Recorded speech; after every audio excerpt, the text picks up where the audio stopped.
Good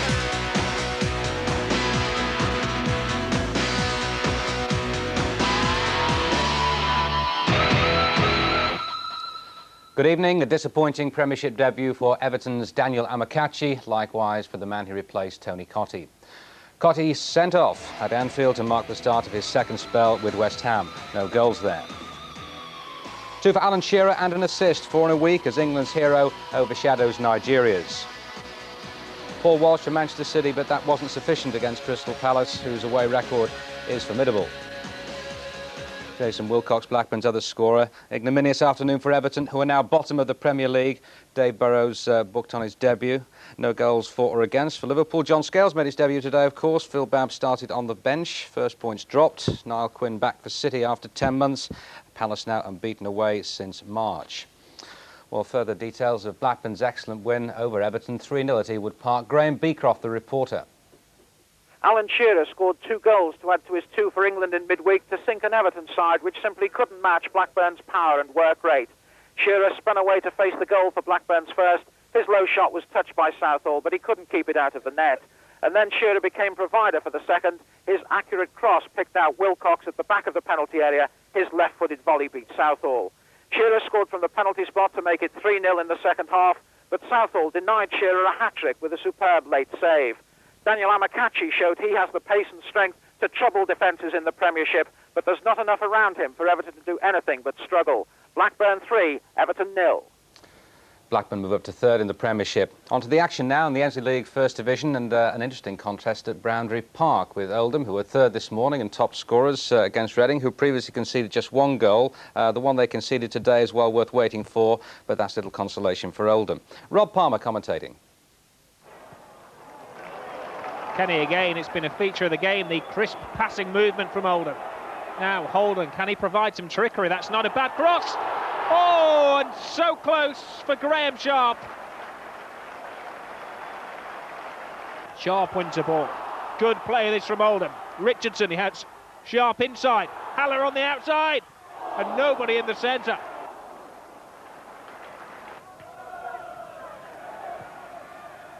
Brennan, nice turn from McCarthy. Good shot from McCarthy, and almost a disaster for the goalkeeper. But McCarthy is certainly sharp. Oh, terrible defending. Here's a chance for Sharp. And almost a gift from the team who come here with the best defence in the First Division. I think it'd be fair to say that Reading do have the height advantage in these situations. And they make the most of it. Goal for Stuart Lovell. The big men came forward, the flick at the near post from Holsgrove, and Lovell was right on hand to punish Oldham for sloppy defending.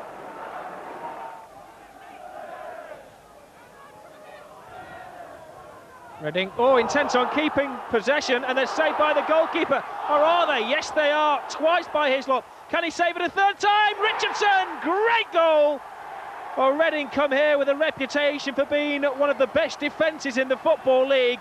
But you'd have thought they were one of the worst in that situation. Good interception from Haller, who streams forward down this right-hand touchline. What can the Norwegian produce? Gets around that challenge, fortunately. Maybe thought about the shot then. Off! Unlucky.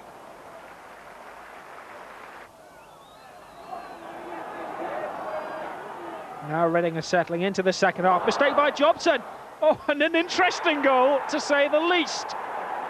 Did he mean it? Or did he not?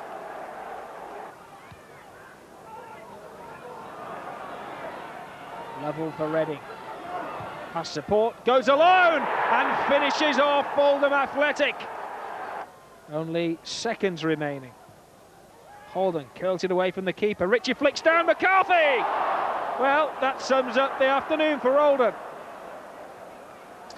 Well, Reading building a reputation of being a very well organised side in the First Division. Well, the pre-season favourites Wolves signed Mark Walters on loan from Liverpool yesterday to partner Paul Stewart, another Anfield man surplus to requirements. Strong Merseyside flavour then at Molineux with a visit of Tranmere. Commentators John Helm.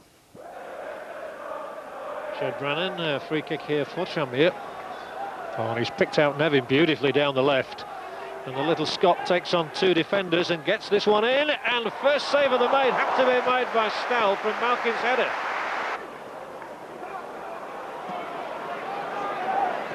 on the areas. Paul Stewart gets it through, and Paul Stewart scores a goal for Wolverhampton Wanderers. He doesn't know much about it because he's down and out for the moment, but Paul Stewart has given Wolves the lead.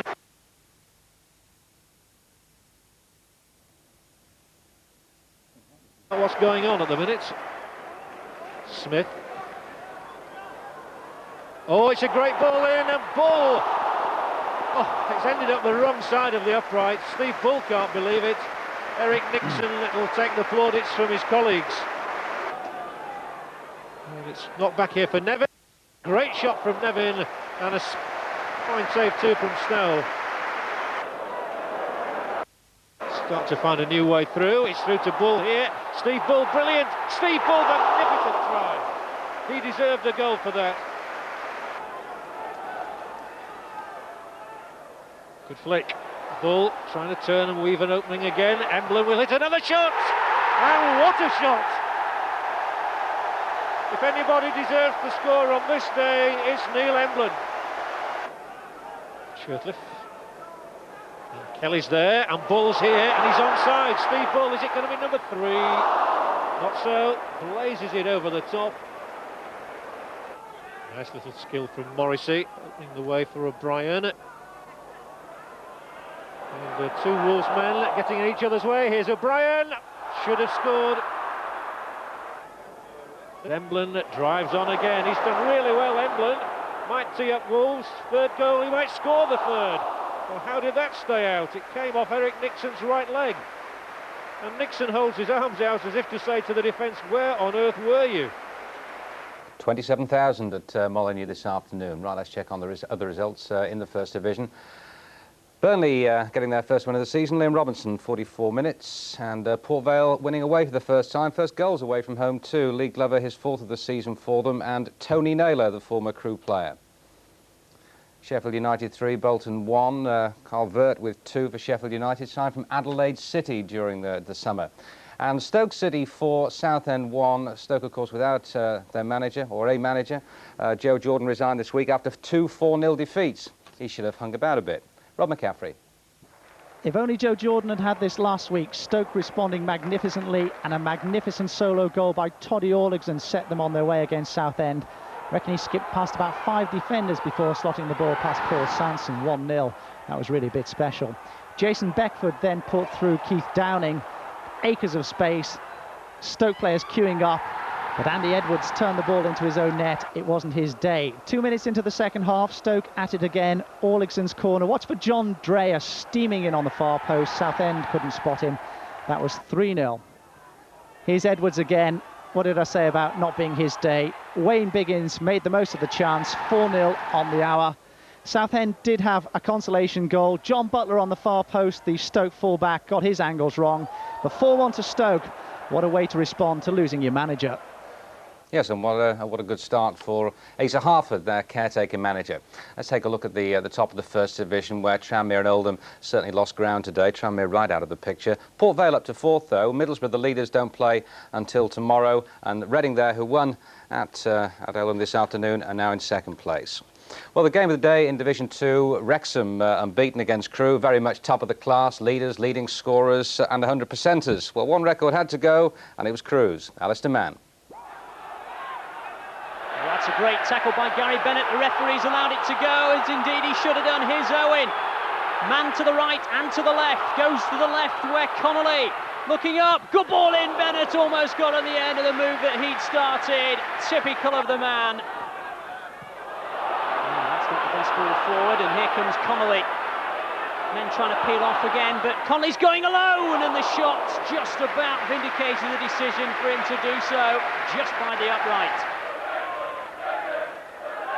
Trying to organise the back line. Mark Gale. As this free kick comes over, and Bennett and Connolly, and the two of them both miss it, and Gale questions why they were the nearest. Well, this could have had absolutely any result. A direct free kick straight in, an own goal, and maybe the far post. Bennett and possibly Connolly on the near will think themselves unlucky not to have got there. Owen flicking it on. Bennett has time to turn, releases Owen. Barr's coming across, but he's not going to put him off. Wrexham take the lead. Gareth Owen the scorer. Bennett had time to turn. Owen continued the run. Barr came across to cut him out and only succeeded, unfortunately, in guiding it into the corner. What a crude corner. Allowed to reach the far post. Sean Smith with a volley and Andy Marriott with a save. Good effort from Smith. Owen. Still allowed to go. Collins stands off him and Owen nearly tucked it into the corner. And Gale for a minute there looked as though he was well beaten. Just saw it opening up in front of him, Gareth Owen, and you can see that Gale was clearly beaten by that, but so was the upright. Well, Blackpool, who gave Crewe such a run for their money and their points last week, had an easier task today on the face of it at home to Cardiff City, who are in search of their first win. Rob McCaffrey. Worst possible start for Blackpool, and Les Sealey in particular. Bit short of confidence, Les, at the moment. Should have dealt with that situation. Nick Richardson couldn't believe his luck, and Cardiff were 1-0 up after just 4 minutes. But luck was something Blackpool never really had. Could have had 3 or 4 in the first half. Tony Ellis set up James Quinn, denied by a brilliant save from Williams. Tony Rodwell couldn't latch onto the rebound. Then quick thinking from Mitch Cook. Led in Phil Brown, the captain. Great chance, just slid the ball wide when he had plenty of time. Maybe he didn't realise that. Then right on half-time, Blackpool carved out their best opportunity. James Quinn again, making his own luck. Left foot shot rattling the bar. He maybe should have done better with that. 1-0 at half-time. But it was all Blackpool's second half, and finally captain Phil Brown put them level, playing as well as ever. Little deflection here, finally a little slice of luck. 1-1. But suddenly Cardiff was struggling to get out of their own half, and it was a defensive slip that led to a penalty for Blackpool. Otway straight to James Quinn. To make matters worse, he hauled him down. No question about that decision. And Tony Ellis just about finished it off. 2-1, no more than Blackpool deserved. At that point, the game was effectively won. There was one more chance when the Cardiff defence lost their nerve once more. Blackpool couldn't react, but they'll be happy with 3 points and a fine performance. Nothing going right for Chester City. Lowest league gate for 2 years today. Gary Hackett sent off, and their 10th straight defeat, which is a club record. Now, what of Stockport? They haven't won for 3. They managed it today. They left it late, though, Rob Palmer. Well, they deserve to win by more than a single goal. Kevin Francis always in the thick of things. Alan Armstrong stopped by goalkeeper Andrews. Next chance again. Francis was in there. This time Lee Todd going very close. The winner came with 5 minutes to go. Across from Jim Gannon, the shadow of Francis loomed again. His 5th goal of the season. You can't keep the big man down. Another original celebration. What a great goal that was too. Well, Bury have had an encouraging start. 5th in the 3rd division this morning. Only 1 goal conceded, and with one of the league's hotshots, Mark Carter, in sparkling form. Scunthorpe at Gig Lane today. Alistair Mann. A mixture of sunshine and showers, I suppose, like everywhere else in the northwest, but a slippy surface certainly the reason why possibly Mark Carter here couldn't make more of an opportunity that would have given Bury an early lead. As it was, the lead did arrive just a minute before half-time. A little bit of a scramble before Lenny John Rose found a way through a crowd of bodies. Goalkeeper Mark Samways clearly unsighted by a sea of red shirts in front of him. Now prepare yourself for one of the goals of the season. Well, not really. I don't think that anyone can claim to have set this one up. No assists here. Just lots of bodies sliding around, allowing Mark Carter to score with the simplest chance he'll have this season. Certainly not one from the training ground, I wouldn't have thought. Bodies everywhere. No one able to claim an assist on this one. And Matt Carmichael, the Scunthorpe number 2, playing everybody on side for Mark Carter to make the score 2-0. Pretty sharp, isn't he, Mark Carter? Let's have a look at the other results then in the 3rd division finally this afternoon. A happy return to his old club, Fulham, for John Beck, the Preston manager. Neil trebled 88 minutes, just 2 to go. Neil Rimmer got Wigan's winner, their first win, their first point of the season. That's just a minute ago. And 2 late goals for Rochdale, or 2 second-half goals. Sean Reid and Dave Thompson giving them victory at Northampton. That's all from us this afternoon. Bye-bye.